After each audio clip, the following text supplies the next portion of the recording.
আমি তো নির্বাচন অন্তর্বর্তীকালীন সরকার তো নির্বাচন করবে না। নির্বাচন করবে নির্বাচন কমিশন। উদ্দেশ্য নির্বাচন করা কি করা না এটা পরিষ্কার হয়ে গেছে। আমরা নির্বাচন করছি।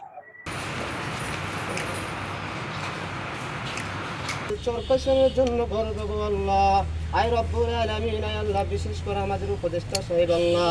এই ঘাট থেকে এবং এই তজুমুদ্দি অ্যাকচুয়ালি তজুমুদ্দি দক্ষিণ, এটা হচ্ছে উপকূলীয় অঞ্চল, তার মানে বে, আমাদের সাগরের একাংশ।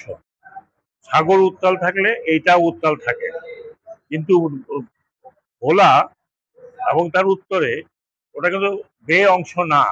হ্যাঁ, বে অংশ না হওয়ার কারণে ওখানে 3 নম্বর সিগন্যাল যখন বলা হয় যে বঙ্গোপসাগরে 3 নম্বর সিগন্যাল দেওয়া হলো, তখন বঙ্গোপসাগর মিনস এই এরিয়া, বুঝতে পারছেন আপনি?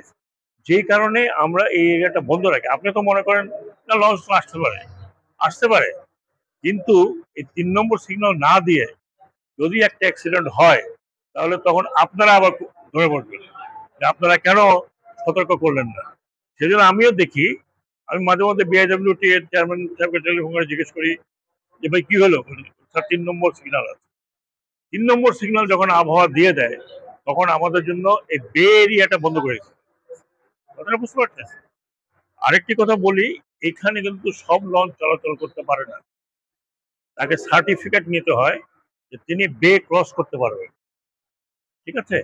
আমি যদি বলি না আমি এখানে স্টিমার পারবো না, কারণ আমাকে সার্টিফিকেট নিতে হবে যে আমার ওইটা যথেষ্ট স্টেবল আছে এবং সমুদ্র পথে যাওয়ার মতো তার শক্তি আছে। এই জন্য আপনি দেখবেন এই যে এই এই এই যে আমি আজকে আসলাম কিছু কর্ণফুলি, কর্ণফুলি কিন্তু সার্টিফিকেট নাই। কর্ণফুলি হাতিয়া যেতে পারে না।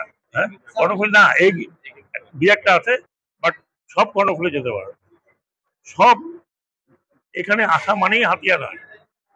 আমি হাতিয়া থেকে অনেকে ফোন করে যে স্যার ওই এই পর্যন্ত আসে, তারপর আর আসে না। সিগন্যাল থাকলে আমি 3 বার আসছিলাম, আমি 3 বার ট্রাই করেছি, 3 বার। থার্ড টাইম উনি জানেন আমি বৃষ্টি বাদলের মধ্যে আসছি যে আমি যাবই। হ্যাঁ, জি, ঘূর্ণিঝড় শক্তি সময়। আমি তো নির্বাচন অন্তর্বর্তীকালীন সরকার তো নির্বাচন করবে না। নির্বাচন করবে নির্বাচন কমিশন। প্রস্তুতি তার, আমরা শুধু সহযোগিতা করবো, অ্যাডমিনিস্ট্রেটিভ সুবিধা দেব। বাকি যখন ডিক্লেয়ার হবে আপনার শিডিউল, তখন তো এনারা আর আমাদের কথা শুনবেন না, তখন তো এনারা ইলেকশন কমিশনের কথা। নির্বাচন অনুষ্ঠিত করার দায়িত্ব সম্পূর্ণ ইলেকশন কমিশন। ইলেকশন কমিশন যখন শিডিউল ডিক্লেয়ার করবে, তখন সরকারেরও হাত সীমিত হয়ে থাকে। তখন সরকারের একমাত্র কাজ হবে নির্বাচন কমিশনকে সহযোগিতা করা, যে ইলেকশনটা ভালো। এটাই।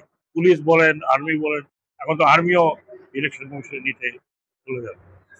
আমাদের তো যেটা ছিল সেটা হচ্ছে যে আমাদের উদ্দেশ্য নির্বাচন করা কি করা না এটা পরিষ্কার হয়ে গেছে। আমরা নির্বাচন করছি।